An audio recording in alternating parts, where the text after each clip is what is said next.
FedEx full, we commanding the block. Burgundy and gold, got the city on lock. Hustling plays, ain't no need to pretend. DC reppin' strong and we fight to the end. Commanders moving, no breaks, no pause. Hands in the dirt, respecting the call. KDot and Amit, dissect the grind. District divider with a city in mind. Join the damn squad, don't miss a bit. And you gotta spread the words, or shit is shit. KDot. Welcome, everyone, to District Divided, a DC sports podcast. More specifically, a Washington Commanders podcast. I am Amit. That is KDot. This episode, not a whole lot to talk about, so we got a couple little bits of news for you. Michael Gallup signed, Nate Herbig signed, so we're going to talk about them quickly and what we expect of them this coming season.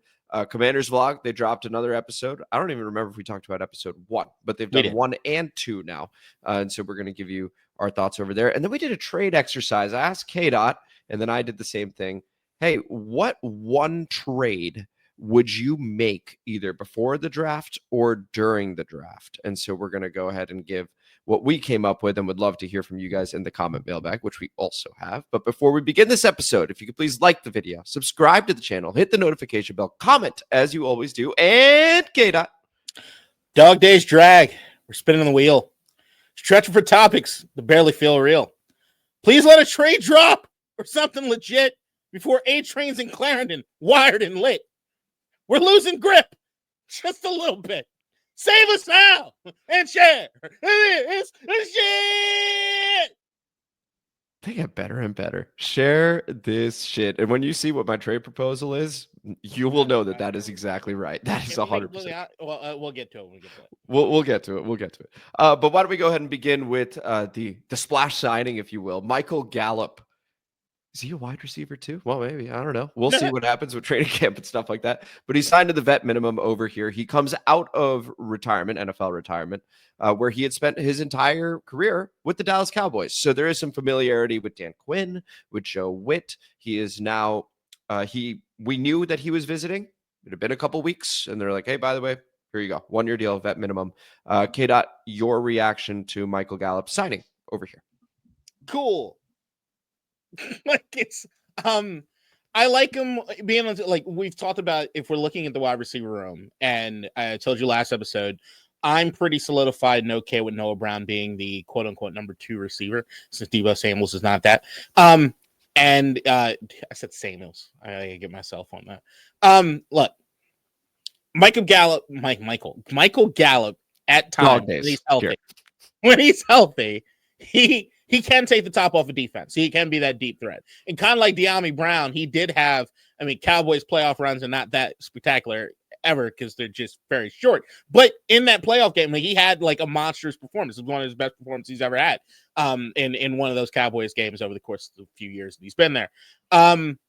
I also like the fact that you got some of the guys on the coaching staff, Dan Quinn or whatever, probably have some familiarity with him, as they've been doing with a lot of the free agents. Like, they're not bringing anybody in the building that don't seem as though they're going to be Commanders, or if they are, they're making sure that those guys' talent maybe supersedes any of that Commander stuff, or maybe the culture are built in. But everything I've ever heard about Michael Gallup, it seems like a great locker room fit.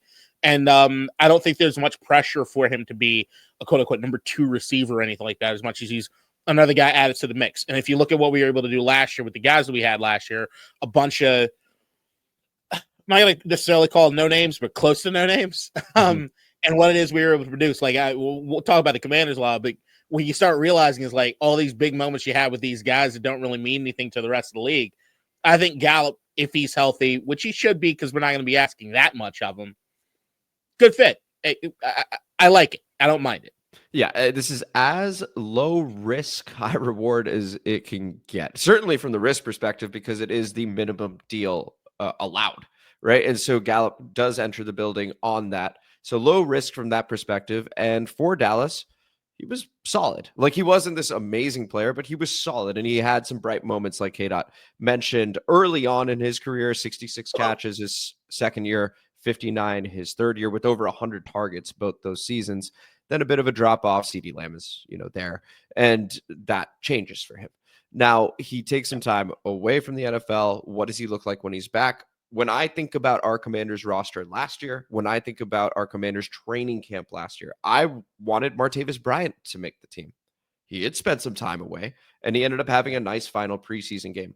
Why can't Michael Gallup do something quite similar, right? Agreed. So that's on the board. When people ridiculed the signings of Zach Ertz, Austin Eckler, Bobby Wagner, etc., washed up, they ended up all doing some great things over the course of last season. Why not Michael Gallup? So again, I view this as a low-risk move that if he gets into form, and that's where I really like the culture of Dan Quinn, Adam Peters, etc., what do we have here? It could be something nice.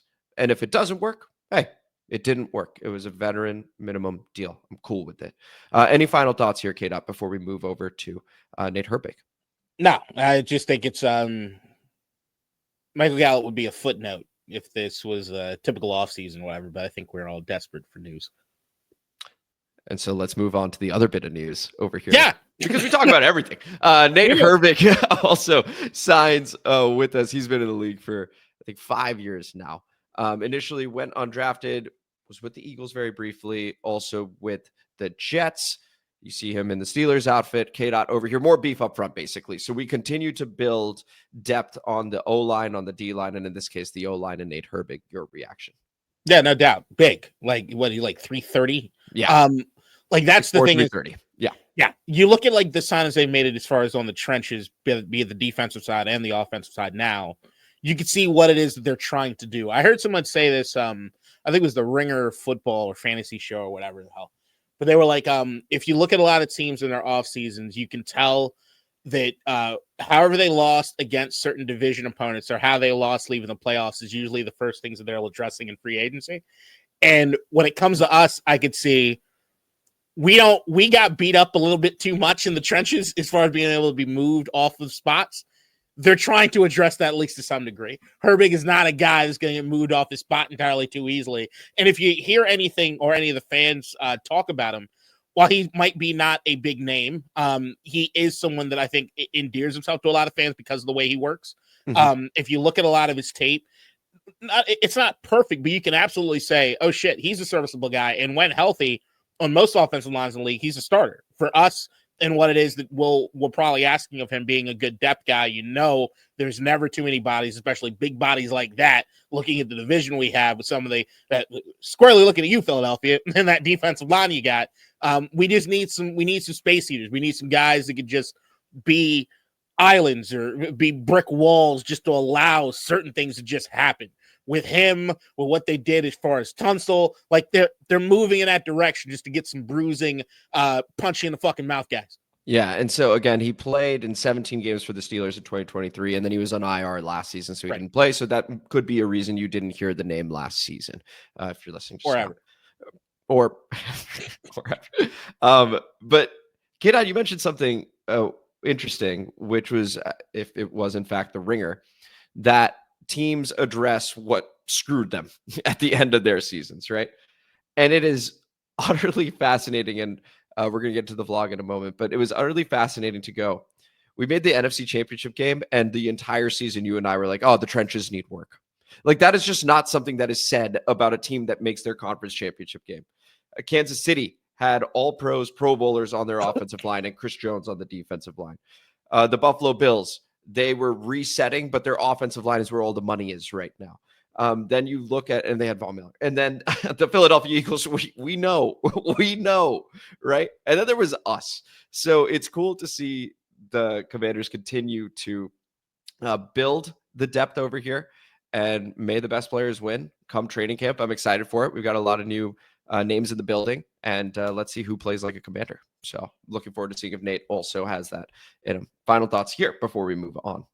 Yeah, just I know that like when you're still I'm not going to play the clip this time, but if anybody wants to go back to the clip as far as what I'm hearing from the fan base as far as this free agency, including these two names, Michael Gallup and Nate Herbig, it's more like, oh god, they're not doing as much as we need them to do, blah, blah, blah, blah, blah.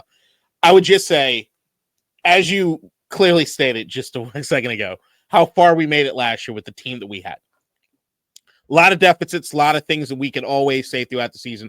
We can improve here. We can improve here. We can improve here. But they made it to the NFC Championship game, which leaves you an offseason that's weird as fuck. Okay? I just want everybody to understand that. Like, you go into last season with as many one-year contract deals on all these fucking veterans you have. You got to be able to fill out a roster, okay? There's not enough draft picks to fill out this roster, period. So you're going to need bodies. Yeah, they're not all going to be sexy. You can't do that. You're not building the team that way. What you're trying to do is build the team with the most steady progress and know that you're holding on to a process in some sort of way. But there's also a matter of you were one game away from the fucking Super Bowl. So you need to add certain key pieces to potentially get you over the top because you were there. You were there, so you're trying to get better. But it's just, there's nothing to compare this to. So calm the fuck down. It was an unprecedented season last season, and therefore it leads to an unprecedented offseason because no one's been here before, exactly what KDot said. So we're doing the best we can, guys. I'm sorry it's not the splashiest signings of all time, but they are doing what they feel is right in an Adam Peters we trust. Final thoughts? Yeah, that's it. Cool. Let's go over to the Commanders vlog where they released... Log! They're Commanders! It's a log! You're right. I've said vlog many times. It is a log. That's some fucking stupid influences. Isn't that some bullshit like that? You're right. I'm the one on the Twitter page a whole lot. It's a log. It is a log. The Commanders log came out. It's like Star Trek. 2, winning time moments. I loved it. I loved episode 1. I love where they left it.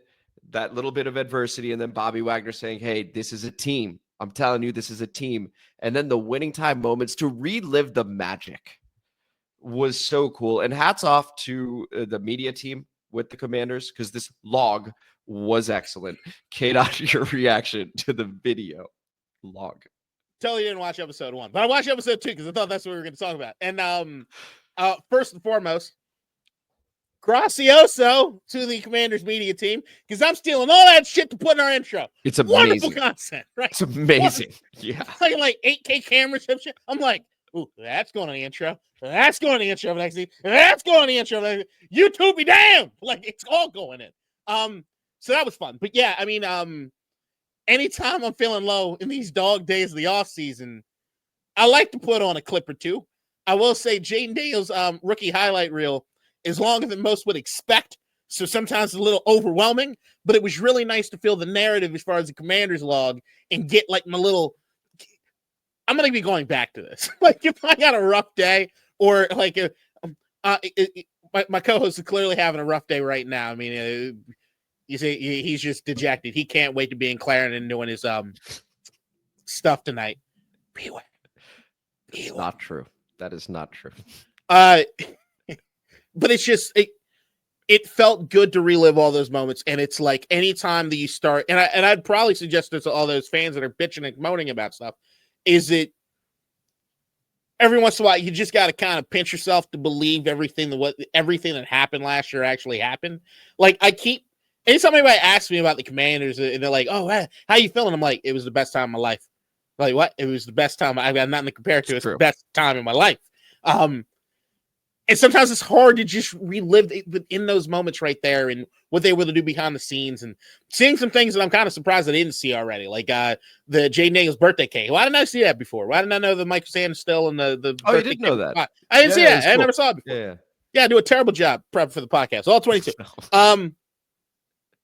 Yeah, which is dope. It was supremely dope. I love what they're doing with it. I love the continuation of it. I love that they're showing just enough behind the scenes to let us know what that culture's like. Hearing all those speeches that Terry were giving in the locker room, just fucking dope. You could just see the camaraderie built around this team where you hear guys like Laramie Tunsil or some of the new guys coming and be like, yeah, man, I just want to be a part of it. Like, it's just, yeah. You see Revo give a speech. You see Deron Payne hyping the boys up on defense before the Tampa game.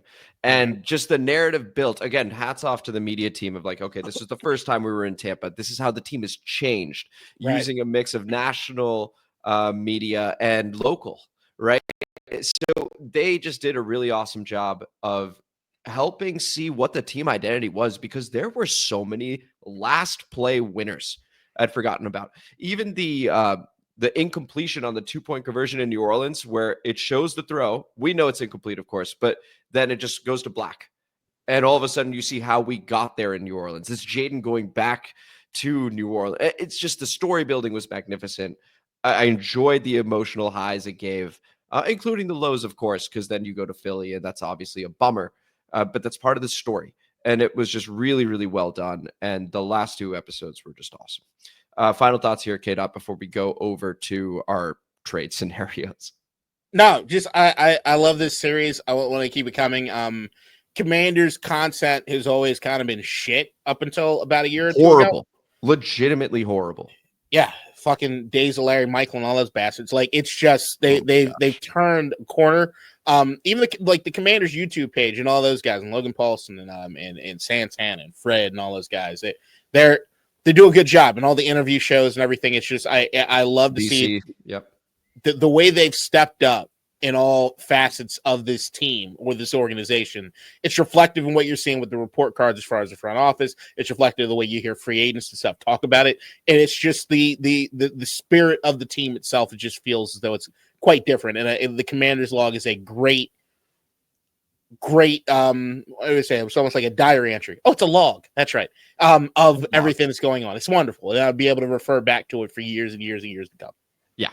No, me too. And like KDot said, if it's ever a rainy day, if it's ever a rough day, you can just throw that on because it really just hits you in the feels. It was great. Let's go ahead and move over to if you could make one trade, right? So we've already done what we've done so far. And the question now is if you could make one trade this offseason, it could be before the draft, it could be a trade that happens during the draft. What is the trade? Who are you trading with? What are you proposing? So, KDot, let's start with you before mine goes off the rails. All right. So I misinterpreted what you asked. Let me check the wording. It's very clear. Okay. I hit the pen a little too hard the other night. Okay. The anxiety started rolling in, started feeling like I could hear things. Like it got a little rough. I thought you were saying, like, if I was anyone in the league, like any GM or anything, like but I'm like, we're doing a Commanders podcast. Doesn't really make sense. But that didn't come to me until this morning. So when I was going through, there were two guys that I was looking at, like one realistic, one semi-realistic. But now after just thinking throughout this run of the podcast, I'm going to say way outside the box. So I'm going to try to be even wilder than you right now. Okay. Fuck a play. I could say Trey Hendrickson. I want him, right? I could say Garrett Wilson. I'd love him teamed up with Terry, right? That'd be fucking dope. I want Adam Peters to trade. Well, I want him to talk to Josh Harris and get about $1.5 billion. Okay. And I want him to trade that into the bank account of Harry Roseman to give up his job. I want him. I want him to sit. You have no idea how great what you just said was because I also okay. We're going to explore both at the same time because we have to. I'm also trading with the Philadelphia Eagles, and I'm getting Howie Roseman on the phone. All right. And here's what I'm doing. I'm going, hey, Howie, I don't want a player. I don't want to pick. Here's our second rounder. You give us Big Dom. That's it. Hang up. Oh, I have been reading more and more, and it's popping up as well. Yeah, the influence this man has on that team. And there are a number of make or break moments where he helps them make it. I don't know what it is about Big Dom, but Dom DeSandro seems to be one of the most important people in that building. I'm willing to trade a second round pick for him. Here you go. You get another nice player. Sirianni at this point. Well, that's the thing. He might be more important. Give me Dom for the simple fact that he's not in there. That's one. And two, tell us about these guys. Like, again, this is outside the box. There you go. 1.5 billion. Howie, step down. Do something else. Second round pick, Howie. Here you go. Keep your job, but give us Dom DeSandro. Like, this is where we're at. Unprecedented offseason, like we said. Go ahead. Fucking hate the coach gets to understand how much the Eagles are a boogeyman. All we want to do is gut that organization. Like that's it. Like it would make all my dreams come true. We can just gut the fucking organization. I'm kind of with you. If Big Dom gets out of there, that locker room I kept talking about goes to shit, right? Yep. Just goes to shit. And then if Howie's there, there's no plan anymore. They don't know how they're doing as far as the salaries, all the bullshit goes. It just goes away. I don't know why am I fading away? How he's doing. God damn it, Howie! No, we fuck them. Fuck the Eagles. I just want to fuck them over. Like, that's it. I think they're the only thing in our way from absolute League domination. NFC domination, at least. NFC East locked for a while if we could just disrupt what's happening just up the highway a little bit. So let's tap into the common theme and take it seriously for half a moment here now, which is that you and I are very focused on, okay, we've used the offseason to try and build our own team. Like the Ringer had mentioned, you lose a game like that. What do you want to improve? Okay, the trenches. That's what we've done. All of our signings, basically, save Jonathan Jones and Will Harris, are the trenches, right? I mean, that's true. I literally think that's all of them outside of those two guys. It's all trenches. And you and I are also going, okay, but how do we weaken the other team? And we only view one, right? That's most important for us to weaken. Of course, it's easy. It's the Super Bowl champion. It was the division champion as well. And there are other teams to worry about too.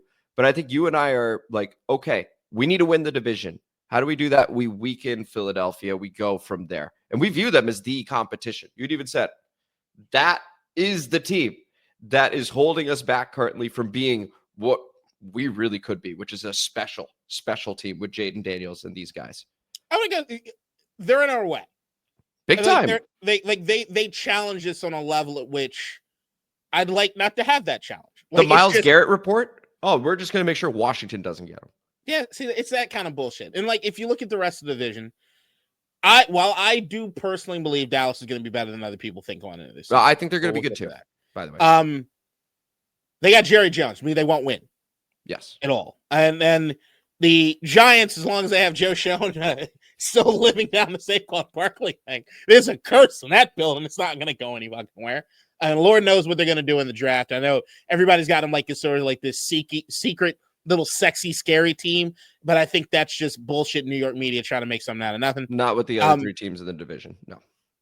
So you look at us in the way that we're coming up and the way last year felt good, but then you got this just... And you look at the rest of the NFC East. San Francisco, definitely going in through this new flux period or whatever, and I don't think they'll ever be as healthy as they have been. So Lord knows where they're going to go. Who else are you worried about in the NFC? Detroit. And then Detroit. New coordinators. And they're Detroit. And they're Detroit. Philly. Fuck them. Yep. Fuck them. That's where I'm at. But I think also what this exercise brings to us is if we're also pulling the curtain back and what it means that me and you both went there. I think me and you after the Debo move, after the Tunsil move, I don't know about you, but I'm pretty good with standing pat, and I don't really necessarily need to trade. I am too. No, you're right. I am too. If I were to do a trade during the draft, I think everyone would like to move down. I went through every single team. And I went through their picks, and I was like, all right, what would I want? And I was like, man, doesn't look as appealing as I thought it would. I was hoping there'd be a team with, a second and a high third or something like that. Okay, but they're probably already taking their quarterback early on, so they're probably not doing that. All right, well, who does that leave? It just gets sort of murky, and then the only other teams you can trade with are the three behind you, 30, 31, 32. I don't want to trade with Philly, to be totally honest. If you have to, you have to, but I would prefer not to. But maybe it's Kansas City or Buffalo because they're worried the other is going to get a player that they're interested in. But I don't know about that, right? Because then you move back one and maybe pick up a fourth rounder as well or something like that.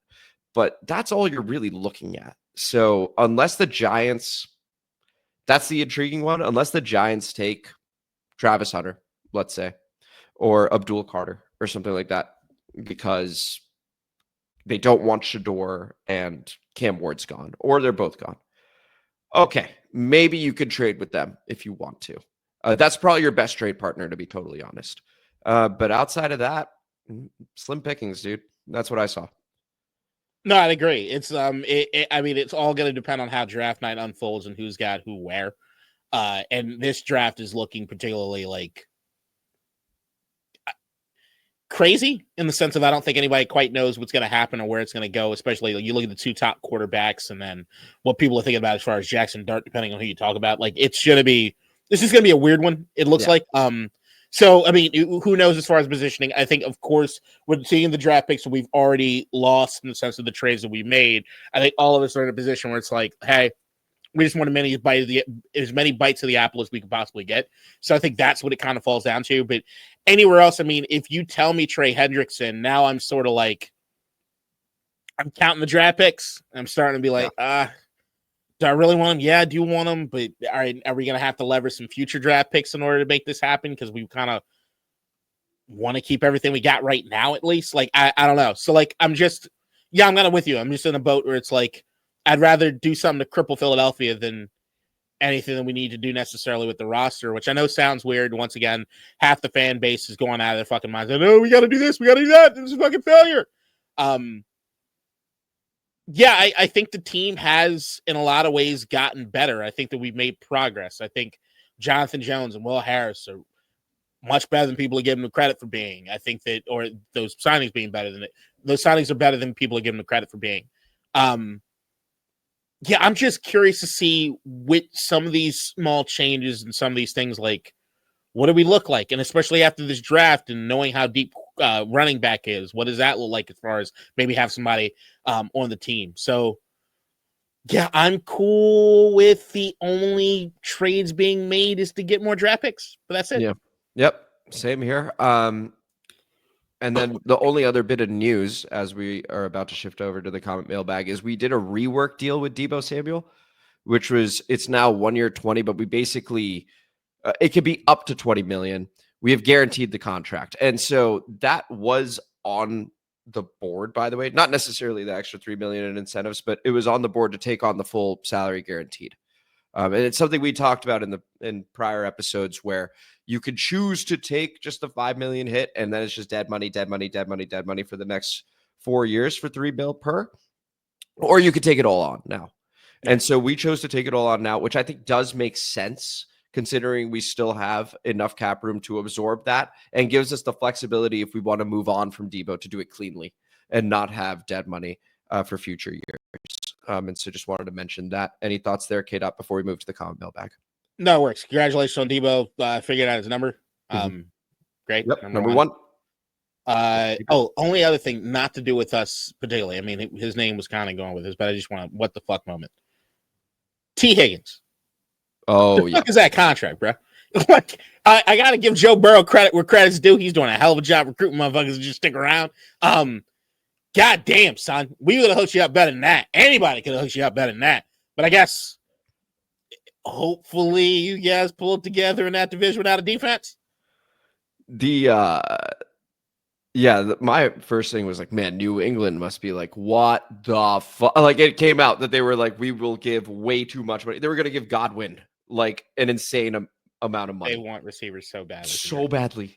So badly for a team that KDot has said, and it's true, they hold money to themselves. They're finally going, fine, we'll give it to you. And then they see those details. They got to be like, dude, like, what do we have to do to get a wide receiver here? I don't know what we have to do, but all right. With that, we go over to the comment mailbag featuring an intro from our very own Nikki. Comment mailbag time, motherfuckers. District divided, ain't got time for no suckers. Spread the word, get in line. OGs and new G's, it's your time. And spread the gospel, cause this shit is divine. Yeah. All right. Thank you as always for that intro, Nikki. We begin with D Smoke, who is very proud that he is first once again. Going first again, I will say the word Mo. And then it's shit this share instead of share this shit, which I enjoyed. But that's D Smoke. D Smoke, you were first again. Congratulations. Appreciate it. Appreciate the love you always give us. KDot, your reaction. Shit this share. Dyslexia. And we go to Coach Lombard with a couple. Loved KDot's scouting reports. I don't know how good those free agents will be, but KDot was spot on in terms of role and fit. My issue is bringing back so many guys with PFF grades in the 40s and 50s. Are they all culture guys? Thanks for the honest Philly and Howie props. KDot, your reaction. I think they're all culture guys, at least to some degree. But I think beyond the culture stuff is like, I'd ask you as far as the PFF grades, is that overall grades? Is that grades in one thing in particular? I think what I've been saying, and if you listen like what I said last episode, I think they're being very strategic and very specific in what they're going to be asking people to do. within the confines of what they're trying to do defensively. I think if you look at last season, like I know there was a lot of turnover, but if you look at like certain areas of certain positions, like who they brought in, how much money was actually being spent to it, and where they were just really just trying to fill a roster, I think right now they're seeing where the deficiencies are and being like, hey, we can bolster this. We talk about elephant end. Yep. Who's going to be playing elephant end? And are they going to be asked just to do that particular role? Is there more guys to look at as far as from a depth standpoint? Who are they asking to be the pass rushers? I just think that they're getting more specialized, I think, in what they're going to be asking people to do. I think if you're looking at certain positions in the sense of versatility, I think you look at that as far as the offensive line more than the defensive line. But it's, I think they're going to be very specific. So I'd ask Coach, where are the PFF grades? Are those overalls or those one specific thing? Because I think if you look at it, some of these guys, at least from what I remember, there was a discrepancy between one thing and another thing. Looking at their grade, they're usually significantly higher on one side than they are the other side. So. Right. And I would even go a step further and say I'm very, very glad and thankful our front office is scouting versatility and profiles instead of PFF grades. I could give a damn about this. That's also, I'm not, there are plenty of GMs that are going to look for the high PFF grades. There are plenty of GMs that are going to look for the high athletic scores. Actually, it was something the Commanders were noted to do with their past draft class, right? The high athletic scores. Okay. You could get some boom over there in the 4th, 5th, 6th round. I don't blame them for that. But in terms of looking at a PFF grade and going, this was a good signing, this was a bad signing, that's way too simplistic, and I'm glad we're not doing that. Agreed. Coach Lombard also goes, the high school team I played for ran the wing T. Debo is really a wing back. He's not a wide receiver at all. KDot is correct. KDot, your reaction? Your reaction. My reaction is calling Debo Samuel a wide receiver 2 is not literally placing him in the spot, and that it was always a labeling thing. He's going to have wide receiver 2 production is how I feel. We want you to admit you used the wrong label. I'm not ready to do that. I know. Big Papa Grizzly goes, we got to keep the people wanting. Maybe it'll be the next episode. He admits it. Big Papa Grizzly goes, Amit got the movie reference. How do you like them apples? Which I think is another movie reference to it as well. KDot, your reaction. Okay, to it as well. At least you knew it was like, I was like, you fake motherfucker. Totally just scrolling Twitter, saw something, scrolled down the thread. Oh, this is what the movie's from. No, I was very proud of you. I was actually very proud of you. I don't understand how you seen like that movie and not a bunch of others. Like, I have no idea how random or why it's so random. Someone just said, do you want to watch Good Will Hunting? It's a classic. I said, sure. Male or female? How is it? Male. No shit. Yeah. Where is he from? He's from Minnesota. This is in college. Huh. Yeah. Just like the movie. Weird. Yeah. It stuck with you. It did. Yeah. It was good. Did y'all watch any other movies together? Probably, but that's the one I remember. It's the one you remember. For the time being. We got 9 minutes. What'd you say? It was a moment. Okay. It was a moment. It was a moment. Because Good Will Hunting. I was like, all right, sure. Fuck it. I'll watch it. Bet boy Tony C with a couple here. Laramie Tunsil is a no-brainer. If he can protect Jaden's blind side at an all-pro level for 900 snaps, I'll take 10 to 15 false starts in a trade. I'll probably cuss the TV out and throw my remote sometimes, but big picture, it is a huge win for our team. Great show as always, fellas. Share this shit. That's one. The other one. Benjamin St. Juste has been treated unfairly by our fan base. He was a mid-round draft pick who gave it all he had always, but just wasn't good enough to cover other teams' top receivers. Not his fault they threw him out there anyway. Wish him the best. Both of those got a thumbs up. KDot, your reaction? Yeah, I'm kind of with him on both of those, on everything. I don't necessarily disagree. I think the Benjamin St. Juste piece, maybe I'm a little more critical of him than that, but I understand it. We went long for him, Benjamin St. Juste last week. And then the Laramie Tunsil thing, yeah, I'm with you. Like, you get a guy that can protect the blind side. Like, I'll take if I'll take those penalties as much as I'll be fucking upset, especially if they happen on like a second and short turns into a third and long. I'll be upset about those sort of things. But yeah, I mean, I take that talent. But boy, I got no notes. I fully agree with both of those. Big Papa Grizzly, and we got to speed run through these because we got the hard stop. Big Papa Grizzly goes, waking up to the Tunsil trade was absolutely wild. It just goes to show how professional Adam Peters' front office is.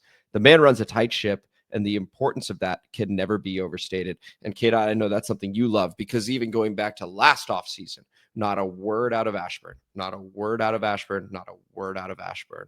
Plays it close to the chest. We land Laramie Tunsil. Your reaction? Fucking love it all day, every day. Love the no leaks coming from us. As a matter of fact, people are being, if you really look at Pittsburgh is a organization I'd like to model after quite a bit. You're starting to finally hear some stuff come out of Pittsburgh, but it's after like years of semi-fertility, I guess, to some degree. They're looking for a quarterback post Ben Roethlisberger. But it's good. It's good. What we're seeing is good right now.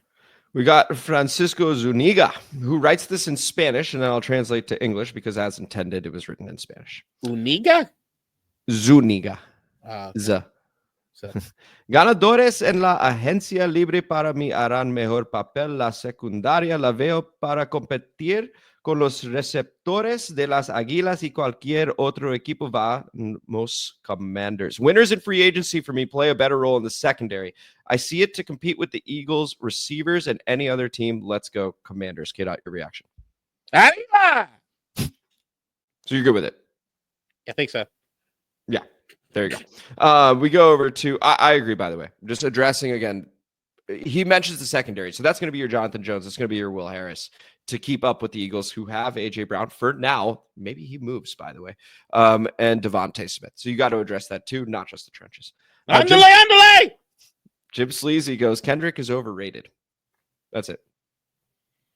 Sleazy, man, fuck you, dog. Like, straight up. Like, what? Why? I think Sleazy knows your buttons, and I love it.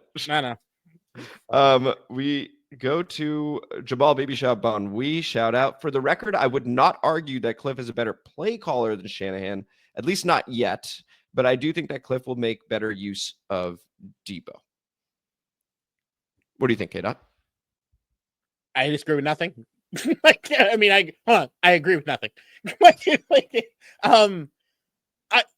I think Cliff is going to find some interesting things for Debo. The same way I think Kyle was able to find some interesting things for Debo. My only thing with Kyle in the Debo thing is McCaffrey took his spot.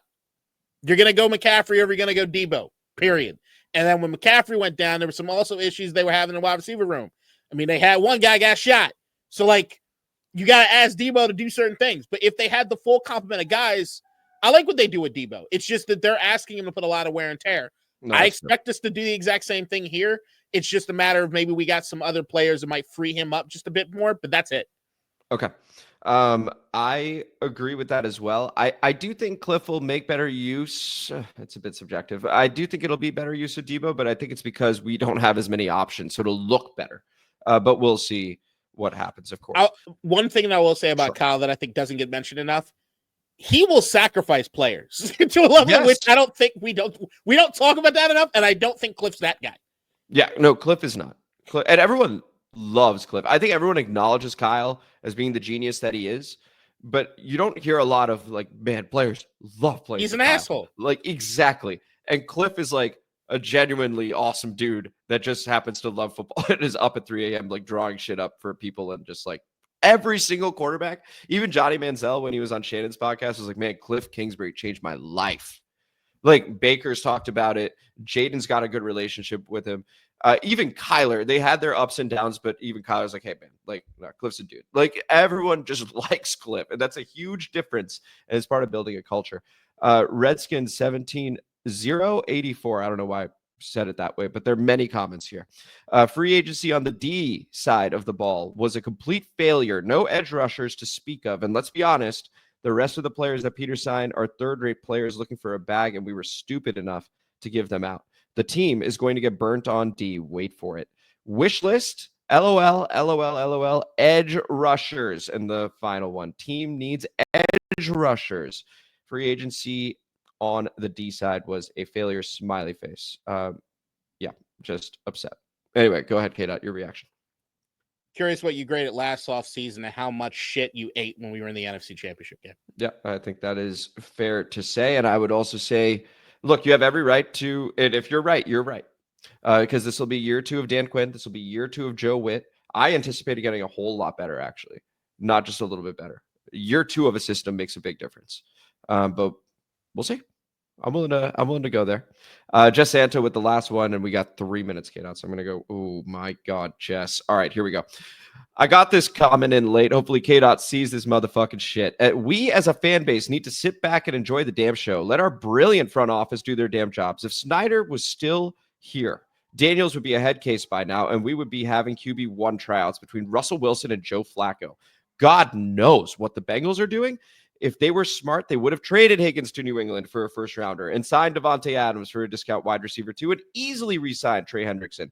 Few quick thoughts on our free agency moves. I was sad to see Lucas, Chin, and Fowler go. I think paying Laramie Tunsil, a.k.a. Baramy Burgundy, my play on Barry White, outpriced paying Lucas $10 million in a backup role, even though he's fantastic. Chin had a great year, but was lackluster in pass coverage. It was nice to see him rekindle his love for the game here. I think Fowler dug his own grave, going wild on socials. My sleeper signings are Harris, Gallup, and Searle. Noah Brown was our old reliable Garcon type last year, and think Gallup is going to be fantastic wide receiver 4. Harris has a huge chance to be a playmaker this year. People forget Witt is a DB whisperer. He was stuck with Rivera's hires last season. They're stacking the offensive and defensive lines, and people want big names. That's not how it's done.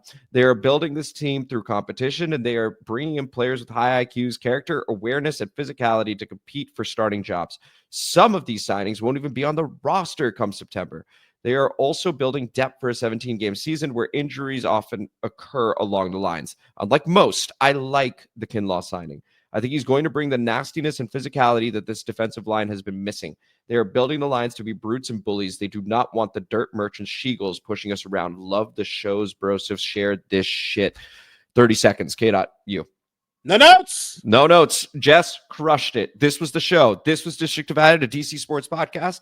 More specifically, a Washington Commanders podcast. Thank you guys for listening to a shorter episode. Admittedly, that is on me. I apologize. Next one will be longer. I'm Amit. That's KDot. And if you enjoyed it, please like the video, subscribe to the channel, hit the notification bell, comment as you always do, and KDot. Shut this shit! Stay the fuck out of Clan tonight. I will share. Not you. Shit. Everyone else. We can't stop you. It's an addiction. We understand. We get it. It's just something that everybody needs to know. Tell everybody. How'd you? In DC, we're just hoping that you listen.